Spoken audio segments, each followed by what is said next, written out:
Hey everyone, it is Wednesday. That means it's Hump Day. And you know what happens on Hump Day? It's Humpday Happy Hour with Dentist in the Know. This is your backstage pass for current trends, politics, and education in the dental world.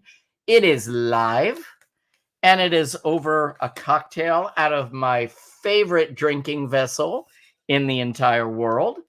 And I am so excited to be with you tonight. I'm excited because I'm with two of my best friends in the world. All three of us are together tonight.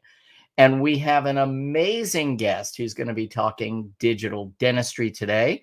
Tonight's show, by the way, is brought to all of you by our great friends and educational partners at Align KOL.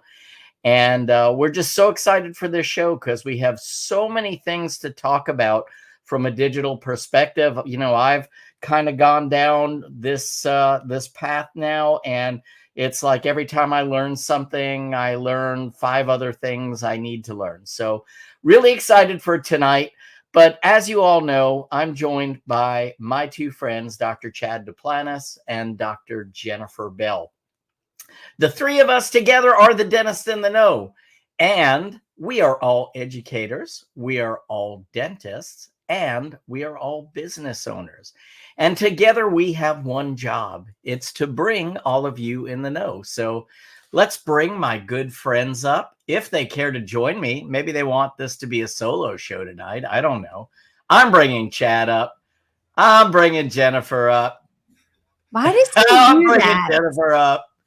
No, you can't do that to me tonight. I was trying to add at the same time. I was just seeing how long it would take you to actually add us, and you know. Yeah. This is your modus operandi. Yeah, it's the immaturity in me. Yeah, And I'm the blonde one. yeah. She's just along for the ride. Yeah. You're probably actually the mature one of the bunch, JB. Yeah, that doesn't mean I'm the smart one. Well, I think It doesn't. Yeah, you know, you might have us in both of those categories, actually. We won't even bring up looks. Yeah. Yeah, this is really going down in flames fast for us. Yeah. Chad. But I'm is. really glad y'all could come on my show tonight. So everybody, thanks so much for coming out. Yeah, It's you're welcome. JB and Friends Show. Mm. JB and Friends Show. Mm-hmm. Quotes. How are you guys? Jeff? How are Yeah. ya? Yeah, I'm here. Yes. And yeah, it's life of dentistry and building buildings, and yeah, I'm here, baby. Let's do it. Let's have some fun. I gotta throw this out there though. So I think that, you know, we all get stressed in our business. We all have our stuff that comes up. We all have outside things that may go well or not go so well.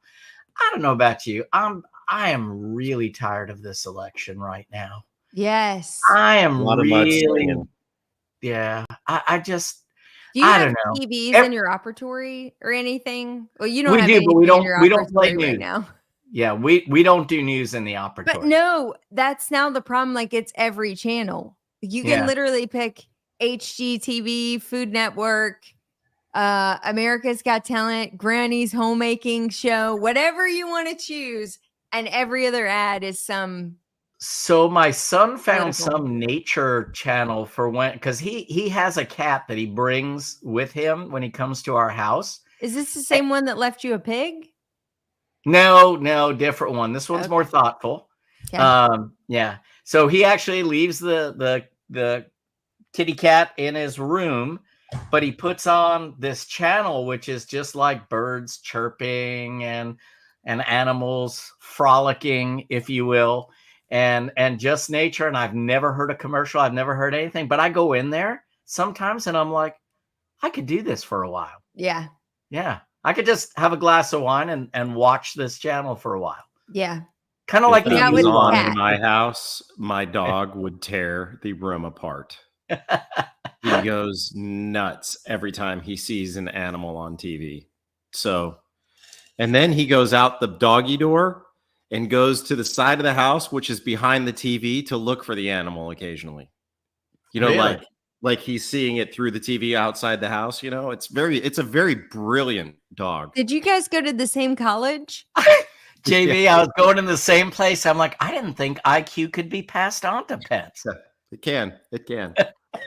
Yeah, obviously it's osmosis We were genetics. going down that same path at the same time, man. It was. It's okay. Thank you both. It's okay. He's like, You're can I welcome. put a request in for a new trainer, please? Thank you both. Yeah, you're welcome. Yeah. Yeah. So, Chad, We're how here are for you? a good time, not a long time. I'm tired. Yeah, I'm not gonna lie. I feel tired. that. How's your reno going?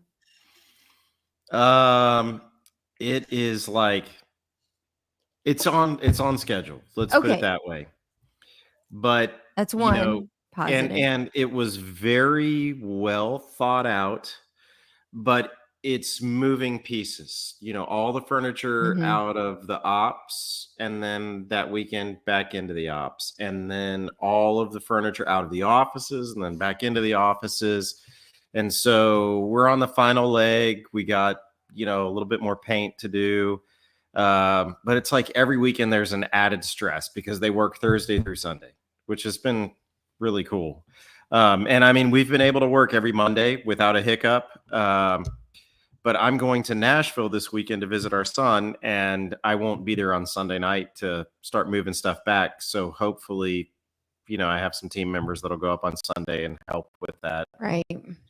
And, you know, Hey, if you don't call my team, let me tell you something. My group had my back, man. I was in Europe and they made that whole thing happen.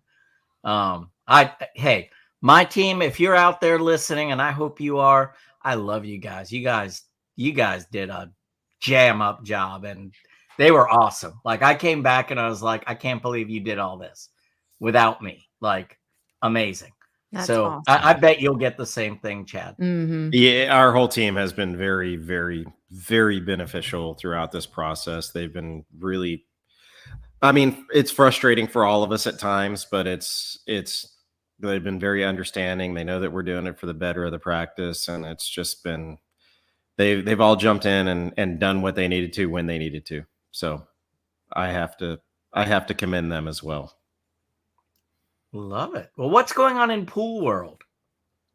The leak has stopped, so that's good. We're putting in a pool at my house, and it was filled with water. When is Brian allowed to take his finger out of the right? hole? His finger is still holding all the water in. Actually, have you seen his feet? They're really enormous. So it's actually, we just have his two like paddles just sitting on top of the. Where was drain. the leak coming from? The main drain. Like if you were in a bathtub, it'd be the hole at the bottom. So do they have to drain the pool to get to it? Did they have to bust it was the concrete? effectively draining itself. Yeah. So it drained 3/4 of the way all on its own. Wow. 20,000 So they had to bust gallons. the concrete up to get to it to find the leak, or did they No, do it with like one of those robots? Like around the drain. Oh, okay. Almost like the plaster didn't seal. It was a bad seal. Like the gunite wasn't done properly. Right. Okay. Right. Gotcha. Awesome. So then they drained the little bit that was left so they could get into it and then fix the rest. But yeah. Wow. So in the category of you had one job. Yeah. And it was to actually make it air. Like your only job was to shove the amalgam in the tooth. That's all you had to do was push and compress, and that's it. Exactly. One job. One job. You had one job. Yeah. Right. Okay. I get it. It's fine. Well, we're in moving Texas, on. it takes about 6 weeks to build a pool. In North Carolina, yeah, it's like a year. I think it could take 6 years. Yeah, that's what we're heading to. But I will say this: I'm just so happy to have it for the coldest part of the year. Yeah, yeah, good for you. We're really excited. There is a hot tub, and there's something really to pumped about it. Yeah, there is something to be said about a hot tub in cold weather. Yeah, it's not the worst. No, not the worst. I'll let you know when I get to enjoy it. And have the girls really, been in it yet? No, it's the heat's not turned on. The lights aren't like. It's I just water, figured, guys. regardless of the temperature, they would have been in it already. Oh, we were. We had one day of pool because it was like go. kind of hot outside. And then it was actively leaking simultaneously. We were pretending and ignoring that it wasn't actually leaking at the same time. And then the next day we woke up and we're like, wow, we really splashed a lot while we were playing around in the one day of pool that we had. This is going to be a really expensive thing to keep refilling up. And then day 2, we're like, we haven't been in the pool in 24 hours, and yet the water is now down. It was 6 too much inches. frolicking. That's all it is. Too much Too much frolicking. frolicking. Yeah. Gallivanting and lollygagging around. Exactly. And despite all of our bitching, there's not a single person out there who feels bad for anyone. Not one person. No. Yeah. Nor should they. So frankly. with that, I think you should do the news because nobody really cares about our problems. Yeah, I think that's a fair statement. I'm not sure anybody cares about the dental news problems either, but we still put it out there every week. We still gonna put that out there. We still do it every week solidly without care. Go get him, JB. Ready? Go get. Well, thank you. I appreciate the vote of confidence here. So I have to say, one interesting article that came out this week kind of touched close to home, actually. It was a report that almost 30% of dentists in the U.S. currently, in the last year, have dropped one network. I kind of started to get that feeling. You read enough forums, you kind of watch enough things on different social media channels, et cetera, and you're like, I think there's something maybe brewing. It seems like a lot of people are starting to move in that direction. And then the ADA put out their dental health statistics, which they do pretty frequently. And this particular one cited that almost 36% had left a network within the last 12 months. So I do think that there's a bit of an uptick in doctors having to make some pretty difficult decisions about whether or not they can continue to stay in network and take the reimbursement rates that are being provided to them in exchange for the cost of doing business of dentistry. I myself have been going through something very similar and having those really difficult discussions with patients. But at the end of the day, we do have to run at least a profitable business to continue to pay payroll, pay our vendors, and keep the lights and doors open. And so it's really important that, we have these open and honest conversations with patients. And I'll be really frank in doing that. Patients have actually been fairly understanding. I think they get the reality of the dental insurance world and what we're currently up against, both from a patient and consumer side and from an insurance side and from a practitioner side. I think we're all three parties sort of trying to work cohesively together, but maybe not with always the same missions or goals. And so sometimes there's tension. But it was interesting to maybe have validation that many of our colleagues are going through the same. Another interesting statistic that kind of came from that, there is a pretty solid consistency that almost all DSOs in corporate dentistry groups, almost all of them take some amount of insurance. A good percentage take in excess of 5 plans. And then as you move into small group practices and private practitioners, you see that percentage go up 22%, 30% of solo practitioners are out of network for certain companies or don't take insurance at all. So there's still a pretty decent percentage in the solo practice world of practitioners not participating in insurance. I thought that was pretty interesting. This one kind of caught me off guard because I wasn't really expecting this particular story. So a Maryland dental practice has been fined $70,000 for failure to provide access to patient records in a timely fashion. The request came in around April of 2019. Again, in June of 2019, the practice didn't provide records until around May of 2022. And so they were cited for a violation from the U.S. Department of Health and Human Services Office for Civil Rights.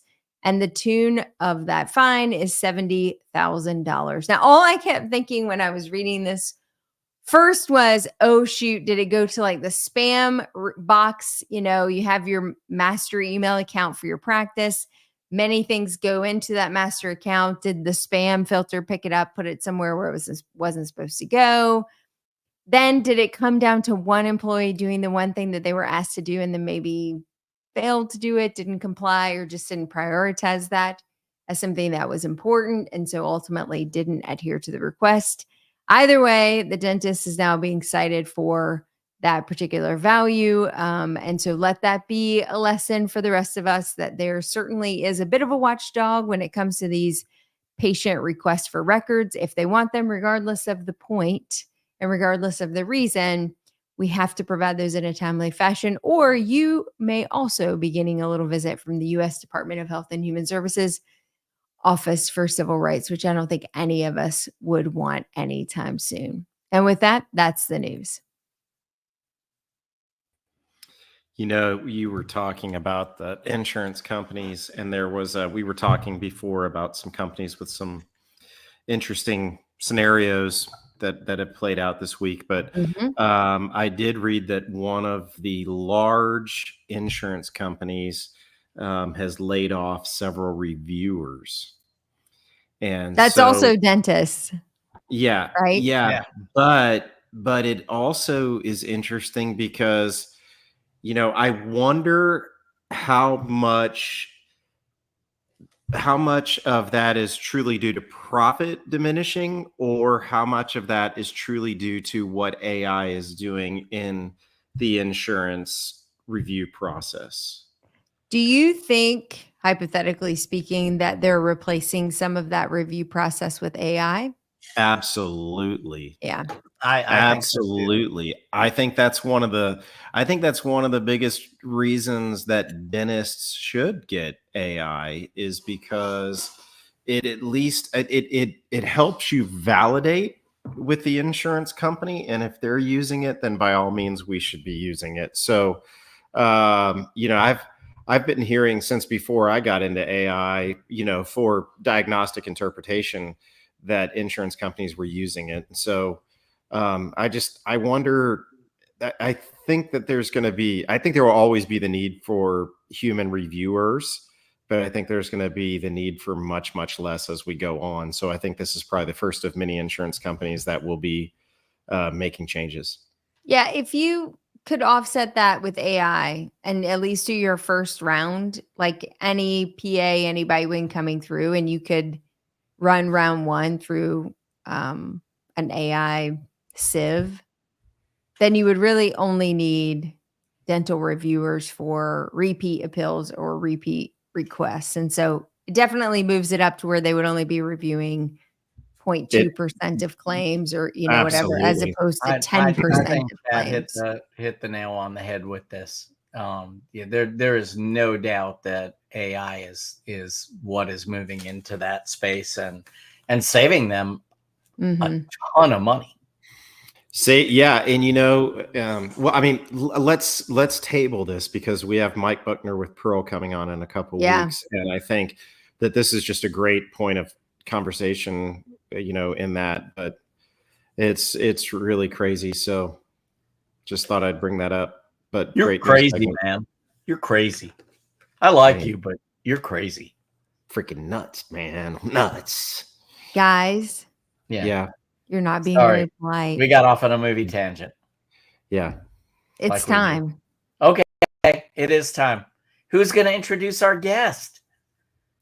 I will. Yeah, I Well, think you should. I'm really excited for this because I have opened up Pandora's box in the digital world. And I want to hear more. yeah.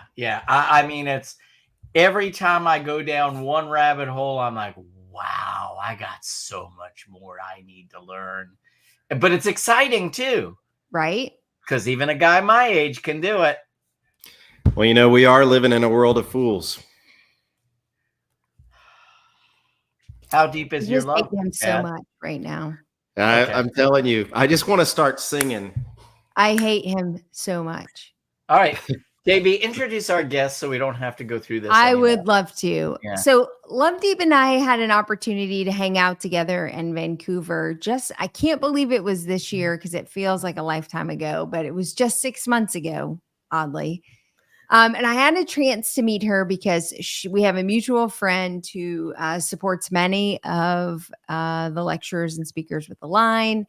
And so I had an opportunity to spend just a few hours with her. And guys, like, she's the real deal.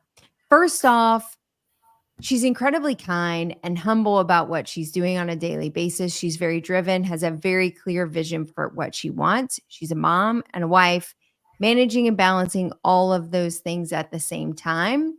But she's also lifting up other women and other clinicians in Canada specifically in the digital world to get them to engage and to use the technology to better their clinical outcomes for patients as well through the Women in Digital Dentistry program that has really taken off in Canada and lifting up a lot of female doctors to give them opportunities to engage restoratively driven and aligner driven outcomes within their digital platform. But I would like to say she's a phenomenal clinician, a great friend, and we're just really happy to have her on tonight. She can talk a little bit about the insurance world in Canada because that's been kind of a big change in the last little bit as well. And we can dive a little bit into that because we see it from the US lens, but Canada's dealing with their own challenges as well. So Lovedeep, thank you so much for being on tonight. Oh, thank you so much, Jennifer. You are too kind. Thank you, Jeff. Did it sound like there were 1,000 people in the audience, like all at once? Yeah. We need a applause soundtrack. We do. We need the applause. Yeah, we do. We also need a laugh track for when Tad tells a joke. Or like a yeah, we need to put some sound effects there, right? Yeah, exactly. Yeah, sure, exactly. Sure. Well, welcome to the show. It's really great to have you. Definitely the only thing that's missing about this platform, other than talent and interesting things to say. It's just soundtrack. Listening to you guys, and I'm just, your mind's blown. Like, you guys are so smart. You guys are so humble. And you know what? Very entertaining. So yeah, I think a little bit of sound effects. That's it. You got to cover it. Right. Yeah, that's been the missing piece. And now we know. It's been. I am so glad I was here. Part of this when you guys discovered the missing piece.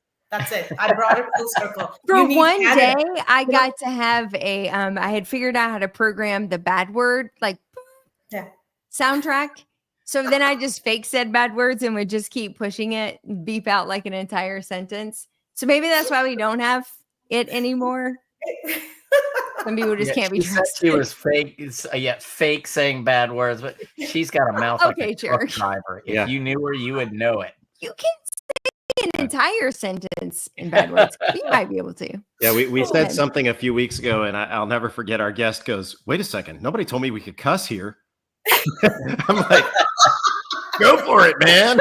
I know that should be one thing you should put in the email, right? Like, you can drink, you can cuss. If you want to smoke cigars, we don't really care. We're going to have one of those explicit stickers on the podcast. That's exactly right. Yeah. Exactly. Just don't try to sell me a timeshare and everything else is fair game. Yeah. He already owns one. He can't possibly. I already got suckered into that. So. All right, let's talk dentistry. All right. So Jennifer was mentioning about the insurance. So we have been very fortunate in Canada that all the insurances here actually do recognize fee-for-service. So all provinces, so we have provinces instead of states, and so our provincial association, dental associations, set up the fee guides for the province for that year. And then they adjust it every year based on inflation and other things. And so we get a little bit of a fee increase, usually February of every year.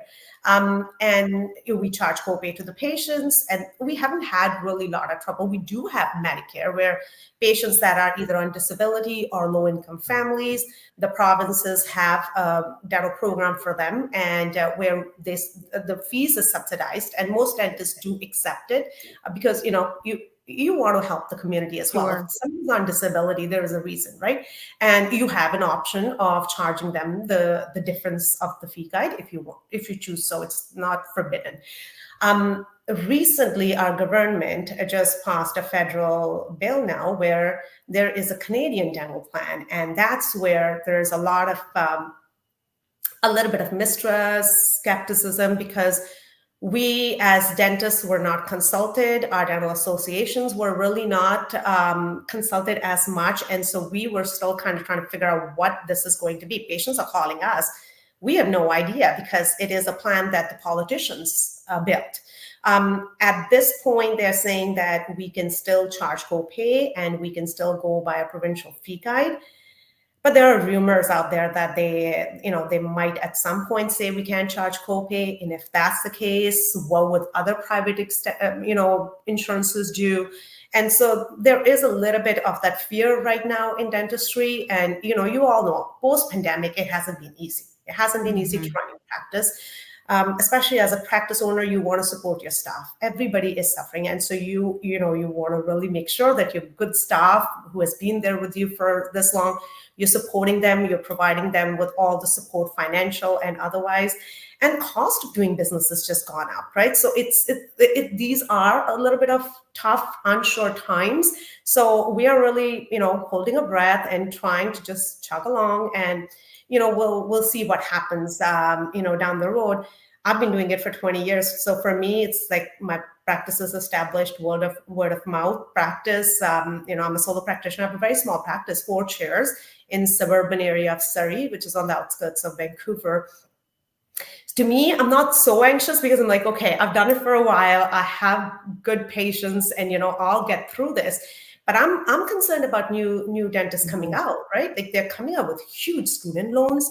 Buying practices isn't so easy anymore, right? So it is the atmosphere out there. It is a little strange. So it's just let's wait and see. But meantime, it's on. We keep learning and doing the best we can, and every next day is going to be better than the one before. And as a dentist, I think we owe it to our patients, and that's what we are going to do for now. So pardon my ignorance, but I have a question about the structure of the dental practice in Canada. And I just want to preface this by saying that truly some of the best dentists I know are Canadian. But I want to ask, because my perception and the perception of, I believe, a lot of American dentists is that the government has much more of a hand or a control, if you will, of your practice than it does in the United States. I think, do you have to participate in a lot more insurance or government programs as a Canadian dentist? Or are you able to have a quote unquote fee for service practice? I've never really understood that. So like I said, pardon my ignorance for asking.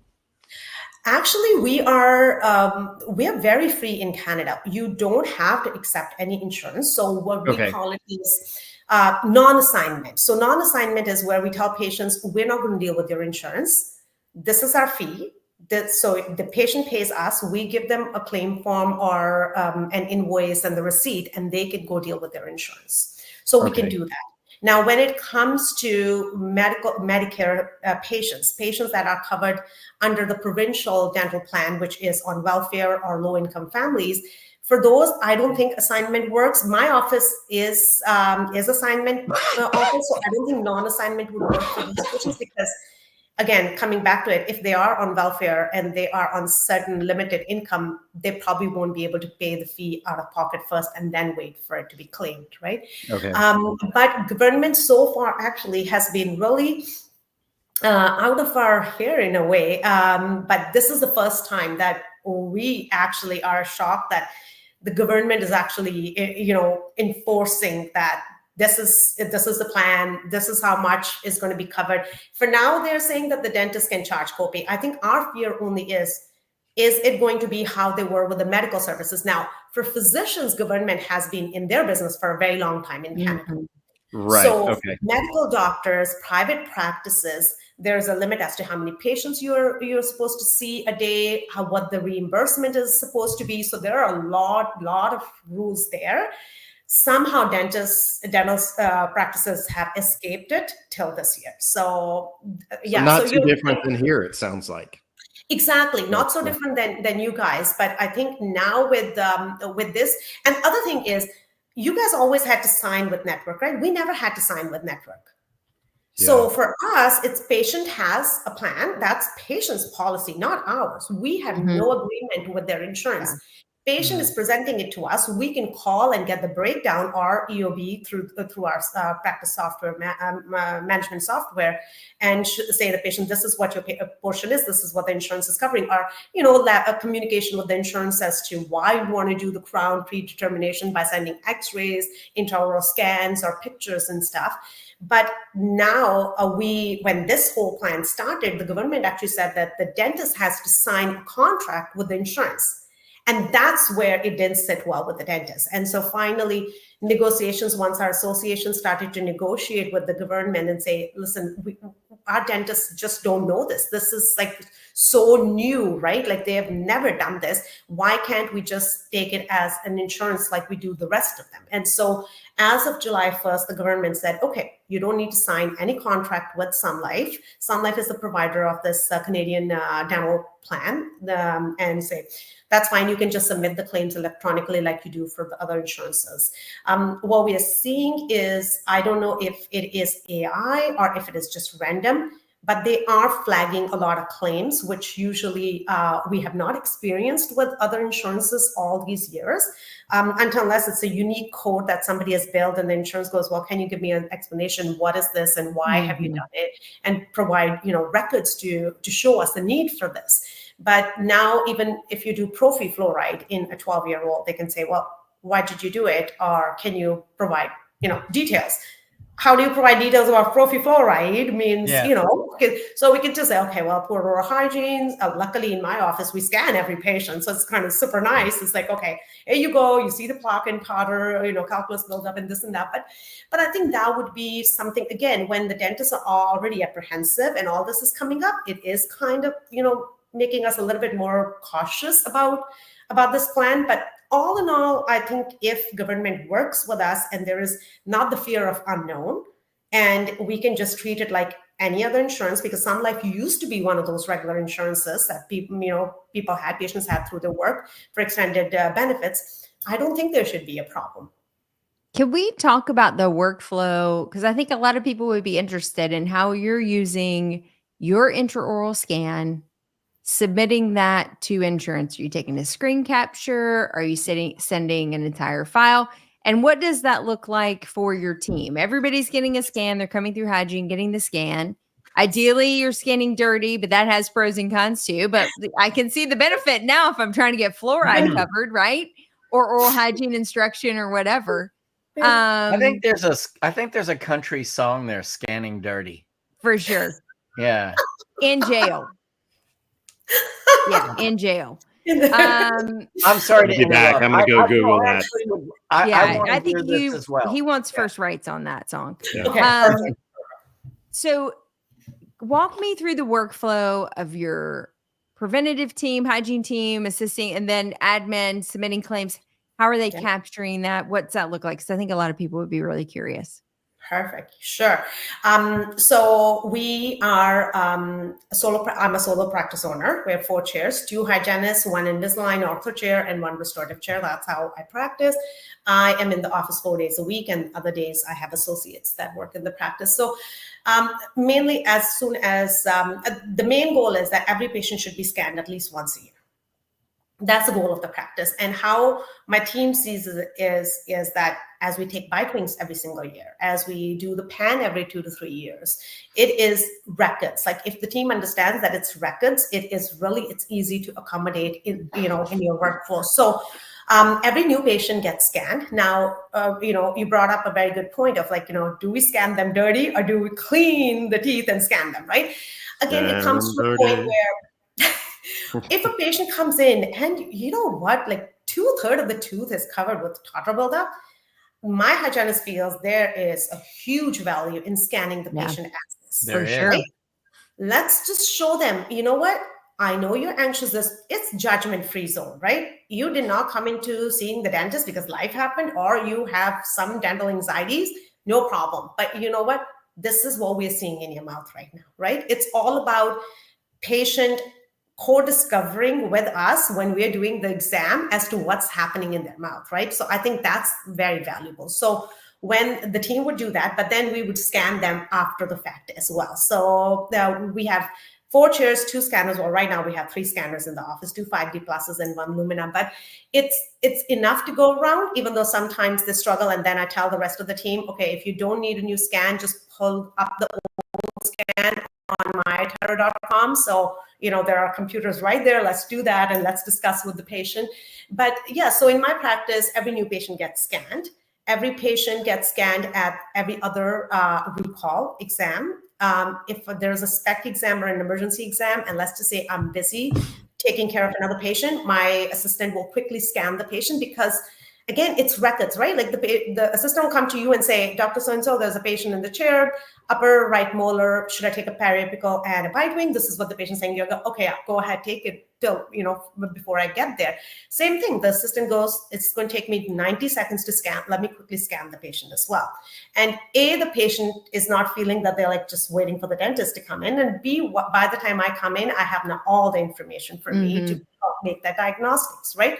And then we scan for restorative. So it's funny that I got introduced to iTero scanner actually for restorative. In 2014, I wasn't even Invisalign certified. Invisalign or orthodontics wasn't even on my radar yet. I was truly restorative dentist. And I actually got the HD 2.9.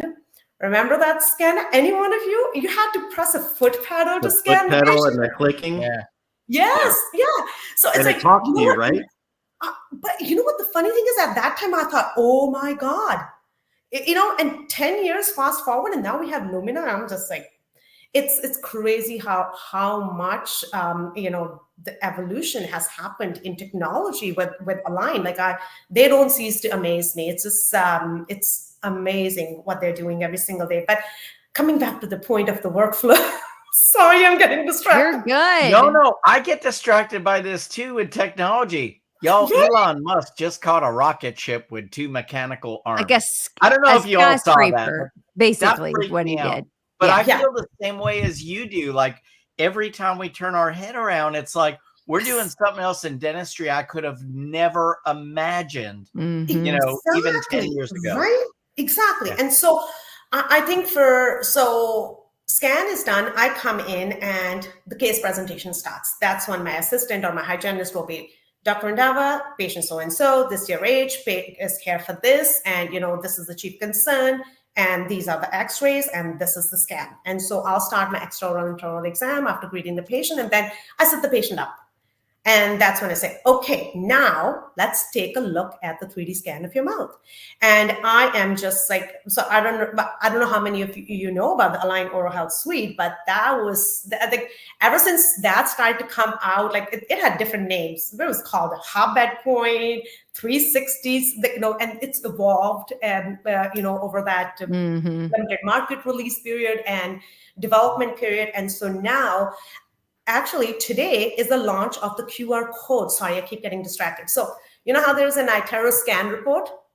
So today, actually, Align launched the QR code to all Align users or iTero and Invisalign providers. So now you can basically have the patient scan the QR code right from the scanner, and they get the entire scan report. So you know how the admin staff used to download the PDF from mytero.com and then email it to the patient as a follow-up from the appointment? Now they can do that right there from the chair with their phone. Means it is amazing.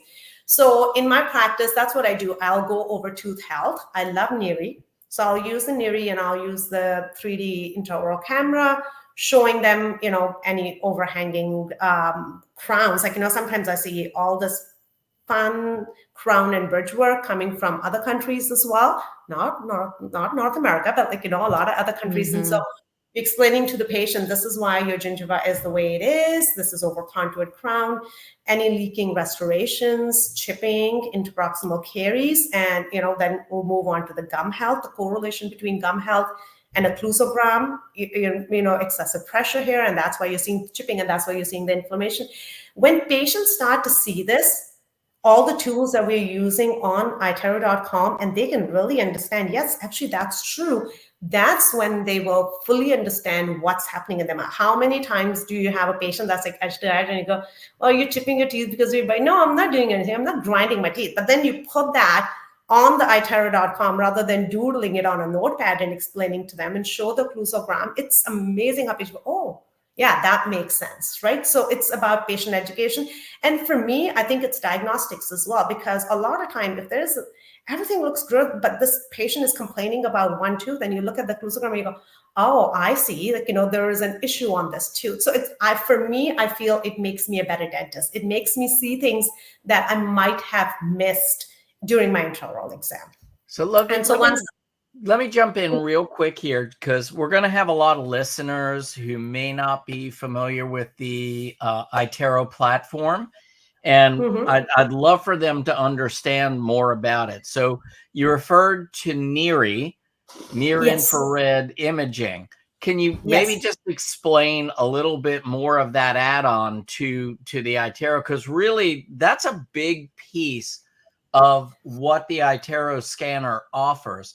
And so you mentioned it, but I know anyone who's not familiar with the iTero platform won't know what NIRI is. So if you don't mind, just maybe share a little bit about that.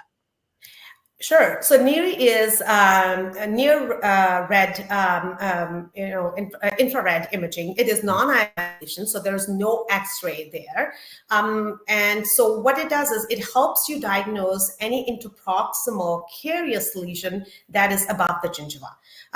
You can't see the caries that's under the crowns or the restorations, but you can see incipient lesions and you can see carious lesions interproximally with NIRI. Now, it was really helpful during the pandemic time. There was a time that we weren't allowed to take intraoral x-rays.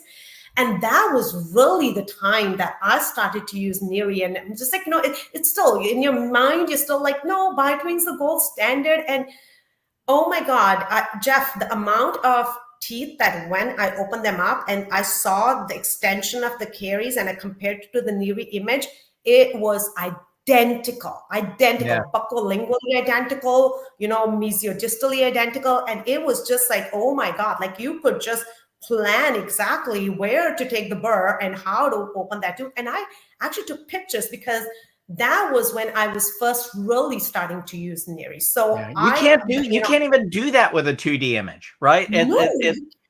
So even if you get the Bitewing, you still need that additional technology if you really want to be minimally invasive. Exactly. And even for patient education comes back to that. How often, even for Bitewings with our experienced eyes, sometimes it's like, okay, that's a carious lesion. How are you showing it to the patient? But when you show that white, lesion on the screen, patient can really see it. And the other thing that I really feel, how often do you take periapicals of the incisors or the canines? So this will show you any carious lesion that is starting on the lower incisors, canines, upper incisors, and canines, because most insurances and most times what we do is 4 Bitewings or 2 Bitewings, right? And how often is it that your assistant or hygienist is going to have x-rays that are not going to be overlapped?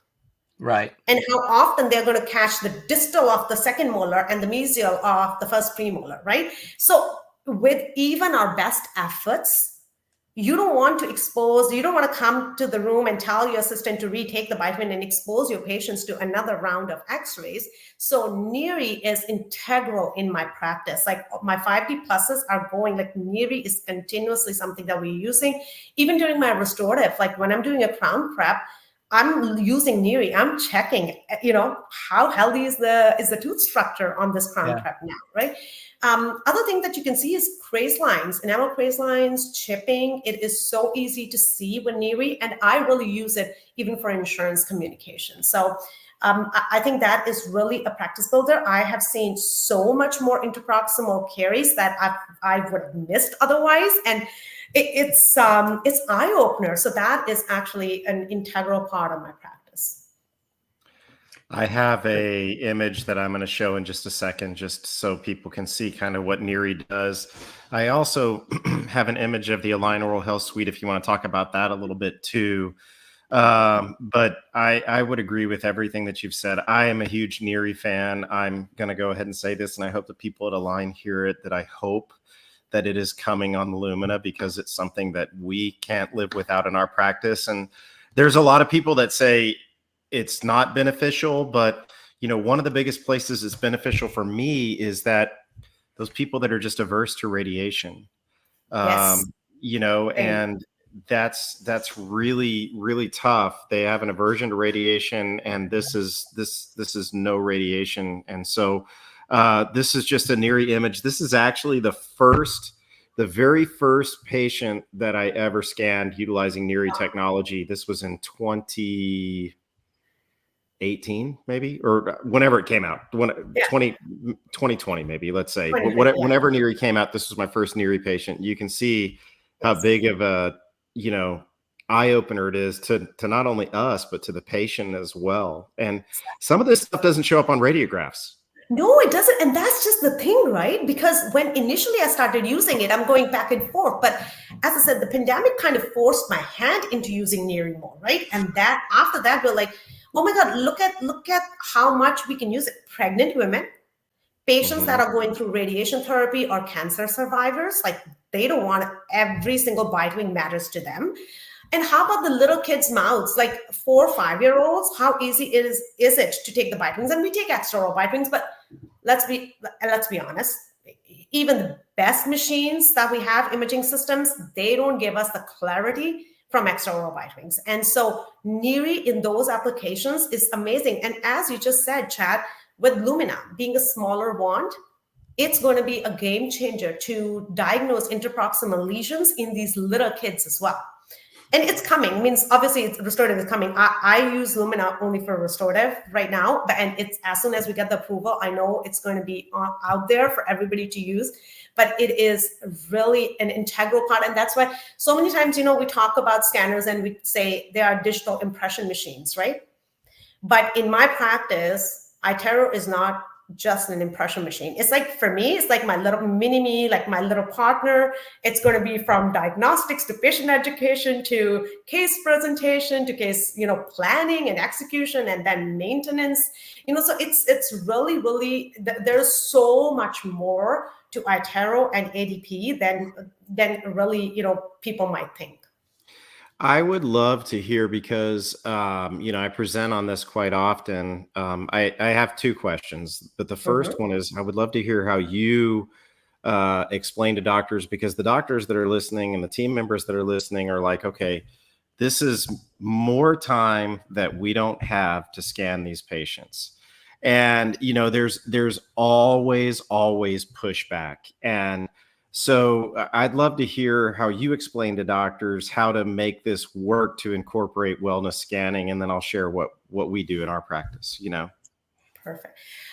I tell other doctors, new patient exams should be booked an extra time anyways, right? So in my practice, new patient exams, if they need to be paired up with hygiene appointment or starting of hygiene, it's 1.5 hours.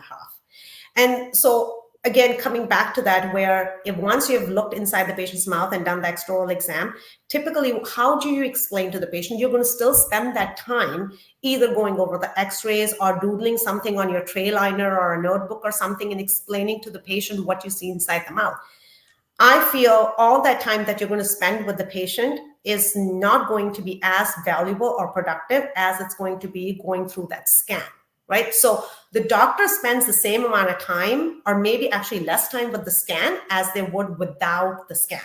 Now, when it comes to team, the team has to see the value in this. If the team thinks that they are just there to do their job and go back, I don't know. My team members, they're there for a bigger purpose. They feel they're integral in providing good oral health to the patients. They're healthcare providers.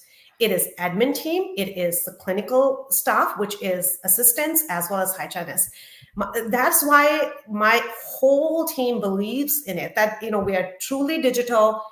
Digital is the technology, is the world we live in. Even they understand better. For a hygienist, let's just say, okay, a hygienist has a patient and the patient's all the time saying, it hurts, oh, it hurts. Wouldn't it be easier for that patient, rather than to stop and apologize every single time, take 2 minutes, scan, and then show to the patient, well, these areas are sensitive because you're super crowded. Even my narrowest Gracie scaler or my piezo cannot get in there because the things are so crowded. It is not me. It's not you. It is the positioning of these teeth. So why don't we wait for Dr. Randhawa when she comes in and ask her what options do we have so that you don't have to go through this every single time, and your hygiene appointments can be a breeze, right? Patients that are sensitive, fractional lesions, recession, same. So for my hygienists, I tell them, I go, if you want to be superstars, you want your patients to like you, scan the patients. Show off your knowledge to your patients, educate your patients. Your patients are going to be like, oh my God, you are so knowledgeable. I never knew this. And that's one of the things that we get back from our patients is, I have been going to the dentist for 30 years.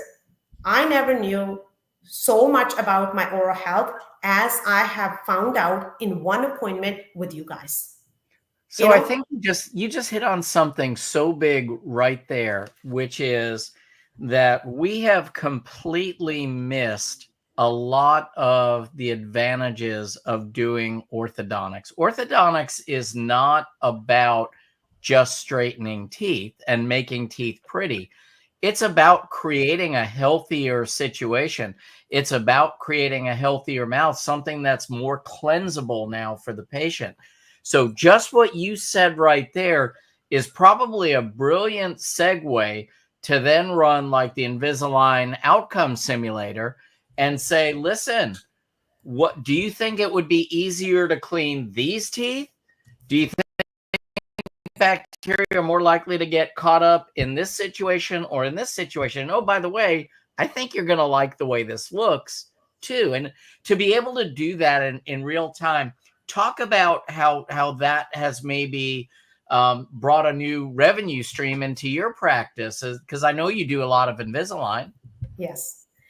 Actually, another amazing thing happening today is that MTS got launched today to everybody as well. So we have Invisalign Outcome Simulator Pro. Now, added on to that is multiple treatment simulation, which is called MTS. So that just got open to everybody, all Align users, iTero users. So with this, what we do is you take Invisalign Practice app, you take a wide smile picture of your patient. And this is something like again, as Chad had said before, how do you get, most doctors will say, how do I get my staff to do that, right? So for scanning and pictures, I feel it's a responsibility that needs to be spread through the whole practice. So everybody in your practice needs to know that they are coming there to change lives, one smile at a time, right? So they're responsible for that. So for me, I ask my admin team, if you guys have the time, the new patient comes in, just add them on the Invisalign Practice app and take the white smile picture, extra roll pictures. Anybody can do that. That app is super intuitive, super easy to use. And then by the time the clinical team takes the patient in, it's already, the pictures are already there and they do the scan. And so when Align Oral Health Suite is all up and running and I come in, I easily go to the simulation. And so now with the new multiple treatment simulator, what you would do is you would have 3 pictures, 3 comparisons side by side. You'll have the initial in-face visualization of the present occlusion, malocclusion, or position of the teeth. You'll have the Invisalign outcome simulation with the in-face visualization, and then you will have something like Invisalign Smile Architect option. If you were to, let's just say, patient has peg laterals and you want to restore that, or patient has chipped teeth or broken teeth and you want to restore that, or missing teeth. So you can use that as well. So, and this is where, exactly as you said, Jeff, patient comes in, you have crowding. And this has happened because, there is either, jaw size and tooth size discrepancy, or let's just say missing teeth or something's going on. And so that's why you have chipping going on. That's why you have recession going on. That's why it is so sensitive to, get your cleanings done. And that's why it's so hard for you to floss, because things are super tight. Like that floss is not going in there. So if we were to put these teeth in the right position, this is how your teeth would look like, and how easy would it be for you to, like I always tell patients, I go, if you're looking at crowding, your brush is going whichever teeth are outside and missing the teeth that are inwards. And when you go to the reverse side, it's the opposite. So regardless, you're missing that tooth either from the buccal side or the lingual side till you correct and line up those teeth, right? So that is when you can show those patients that this is what it would look like in your mouth if we were to do orthodontics. And then if we needed restorative and we did pre-orthodontics and then we did restorative, this is what the smile would look like. I think that is an amazing patient education, tool that you can use right there. Hygienist can use it, assistant can use it, dentist can use it. It opens the patient's eyes, because so many times patients don't even know that they have those options available to them. Right? So I couldn't agree with everything that you're saying. I think there are so many tools. Align is truly they are the kings of innovation as far as I'm concerned in this space. You've talked about so many things that you use the scanner for, but I want to switch gears just a little bit. Mm-hmm. And I want to ask you just a kind of a trick question. What is the first thing that comes to mind when I mention the word Lumina to you? To me, seriously, Yeah. It is the expanders and it's dentures. It's so funny that I actually, this is the first thing that when I tried it on, or tried Lumina earlier this year. I have a lot of young kids in my practice and a lot of high arch, high wall palates, right? And with the 5D Plus, even though my team is amazing, it is a challenge. Sometimes Oh my gosh. grab those little, right? And so when we looked at Lumina, I was like, oh my God, those kitties are going to have all those Invisalign palatal expanders or Hyrexes or Aramis or whatever I need to do there. And then the other area because the thing is, I love 5D Plus. I've loved all scanners that iTero has come with, and we have never had issues. Obviously, there's always a wish list. And when Align calls me and says, hey, doc, how are you liking it? What can we do better? Obviously, there's always going to be a wish list, and they listen and they give it to us. So that's amazing. But with Lumina, also dentures, I was like, this is amazing. The integral part of that denture is so hard, like especially when you have those buccal flanges going inwards. It's so hard to take the scanner and kind of scan those parts in. And I feel for anybody that does dentures or partial dentures, Lumina is going to be, oh my God, it is amazing. It's amazing for gaggers. It's amazing. It's like, I loved my Element. I love my Element 2. I love my 5D Plus, everything for restorative. In-office nil. I do 3D printing. I do everything. We've never had problems with restorative, at all. But I think Lumina for me, it's just like, that's where it's going to be like, now there's nothing that you can't scan. If a team member tells you, I'm not getting a scan, something's not right, because Lumina kind of, covers everything. So I'm kind of shocked at your answers, but I get it. I don't do expanders on kids. Praise Jesus. I'm very thankful for that. Wait, no, have you seen the Invisalign expander now? Yeah. It's pretty slick. It is pretty slick. Yeah. That's great.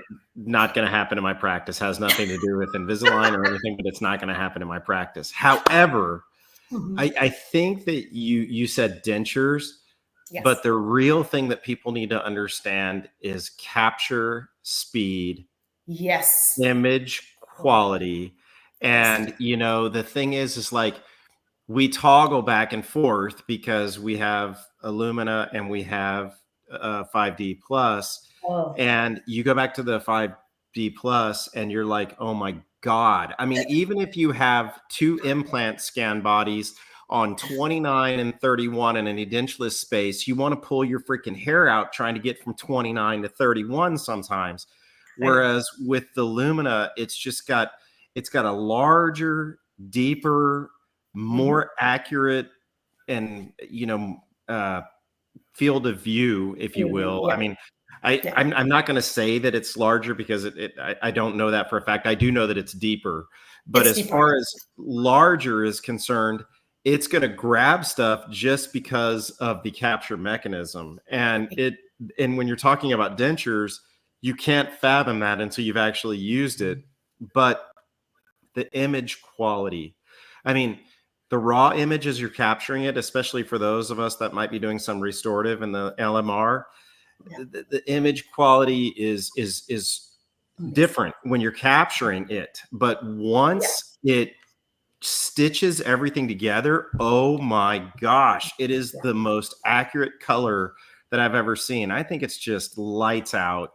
best scanner I've ever touched. And I think couldn't it's going to make great waves. And so I'm really excited about it, and as you are, and I will take your word that expanders are just fantastic. Forget Believe expanders, me. partial dentures, anything you need to touch the Absolutely. palate with, it's like crazy. Like it just changed my world. Yeah, Absolutely, it really getting around does. those fluorides on the mandible, Yeah. like, it's so easy. But as you said, Chad, I think it is wider because of the angulation of the cameras. Yeah. I think you do get quite a bit. Like, it's almost like you're across the palate. You can see what's going on the other side. Well, right? I just had to catch myself because I know that we've talked about depth, and I know that that's very well documented. But we didn't really talk about width, and so I didn't want to misspeak because I don't know. I mean, it's not wider from a wand perspective, but I do think that the field of capture is wider, or more, maybe more capable would be the word due to the camera angulation. Yeah. Probably, you know what? We don't need to say any of this. Ask some of the assistants that are capturing the scans and hygienists, and try and take it away from a hygienist. Yeah, exactly. But another thing that I wanted us both to be cognizant of and mention, because now we can, and I think you've probably been involved in these conversations too. The white paper was not released. It has since been released that the NIRI is 96% as effective as bite wing radiographs.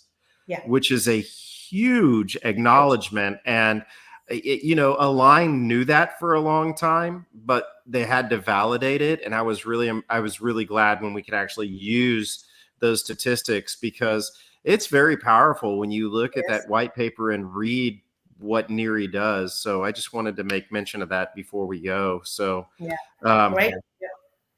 And bite wings, 60% of the time, it works every time. Yeah. Well, and that's the thing. Okay. So we were talking about AI earlier. Yes. And I don't know if you all use AI in your practice, but if a bite wing's overlapped, you're going to get an erroneous AI reading 99% of the time. And so it really, you got to be cognizant of that. But if you have NIRI, you can come back in and validate it with NIRI a lot of times too. So. And that's just it, right? Yeah. And again, the thing of, I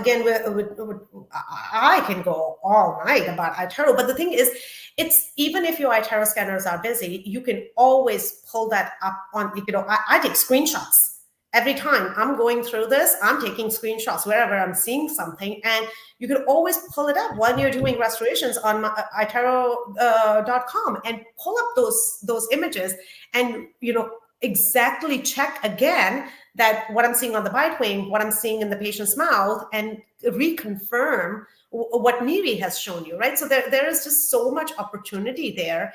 You know what? It's just, as I said, I'm a fan. Like, I was impressed with it. HD 2.9, and now we're talking about Lumina and NIRI, and there's so much to come. Like when you Chad, you're talking about AI. It's coming, right? Mm-hmm. It's just matter of time. And so I feel there is so much more coming. And so the sooner we get used to the features that iTero and ADP has to offer, then when the new additions come, it is super easy to adopt them in the practice, and the team can get on board easily. If we are too late and we're very late adopters, and the technology is so advanced by then, and there's so much to use, it is going to be a little bit tough to get your head around that. And as I say, let's just join as soon as we can and get this going in the teams and the offices. Yeah, Lovedeep, I think you summarized that beautifully to say it's really an opportunity. And, I say that there have really been 3 game changers in dentistry as far as how we practice and our ability not just to be more efficient in practice, but to do so while making patient care way better and make education easier.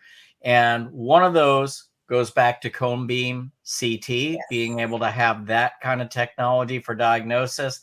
But the second is intraoral scanning, and the abilities and the diagnostic capabilities and the educational opportunities. So we've unfortunately run out of time, but honestly, we could have probably talked about this for another 2 hours. I apologize. Jennifer actually had a web outage at yeah, I kind of crazy. So she just dropped off. After the pool, now the web outage. This is just, she's not having a good luck right now. Yeah. So she apologizes for not being able to finish the show. She's been watching us through her cell, but couldn't really chime in. So anyway, thank you for being with us. It was so nice talking with you, and we would love to have you back on the show sometime whenever you can do it, because I could talk to you about this forever. Yeah. So I'm going to let Chad close us out, but Lovedeep, so nice seeing you, and thanks. Thank you so So much. I'm going to do something different on closing out. First of all, it was great to have you, but I'm going to bring a few things together here as we close. Do you all know this date in history, October the 23rd? In 2001, the first iPod was released, and it was earth-shattering because in 2001, they had a device that could hold 1,000 songs, right? Can you believe how far we've come? So when I think of that, I think, in 2006, the first iPhone was released. And so Steve Jobs had this goal in mind of bringing together an iPod, an internet device, and a phone, and putting it all in one. Well, there's a lot of similarities to dentistry, and Invisalign and iTero have had the same thing. About the same time that the iPod was released, there was this small company in Israel called Cadent that was launching a intraoral scanner, which nobody knew what this thing would do. In 2011, they joined forces with Invisalign and became the iTero scan. Well, I mean, it was always Cadent iTero, and then they became part of Invisalign, and everybody knew of it as the Invisalign scanner. But if we think of it as the Invisalign scanner, we're missing so much because there's so many capabilities. And the people at Align, there's a lot of similarities between them and Steve Jobs, because I don't think we ever imagined that we'd be as far as we are today.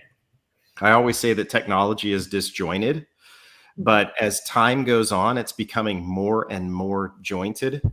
And I sat in on a meeting in 2015, I believe, where we talked about using a black and white scanner for wellness scans, which they didn't call them wellness scans. They talked about using them in the hygiene department, and we thought they were crazy. Here we are in 2024, looking at all the things that we can do with this scanner. That's so much more than restorative, so much more than Invisalign. And it's all in that wellness scan. So that's where we need to start, is we all need to start with wellness scans. I know you're going to get pushback from your team. Start with 1 a day, go to 2 a day, go to 3 a day. And if you push a little bit, initially you're going to get pushback, but then you're just going to get everybody realizing the value in those scans. And that's where it all begins. It begins with a good scan. So thank you so much for being here, Lovedeep. I think we realized how deep your love is for iTero and Invisalign. You couldn't let it go. You couldn't let it go. Anyhow, it was a great show, and we would love to have you back. I mean, we went over, but that's okay, because it was something that we're all very, very passionate about. So I hope that we meet again, and we would definitely love to have you back. So thank you so much. Anytime, guys. Thank you so much. You guys are awesome. And, I'm so glad and so humbled that, you guys spend this time with me. Anytime you guys need me to come back, just call me, let me know. You know where I am. Come to Vancouver. Hope I see some of you at the Pacific Dental Conference in March. I'm actually giving a talk there as well. But thank you so much. Thank you so much. Amazing gift. Very informative. Good night. Thank you. And for everyone out there, good night. And thanks, Align iTero, for sponsoring this show tonight. And sorry, Brian didn't pay the internet bill, JB. Yeah. Good night, everybody. Good night.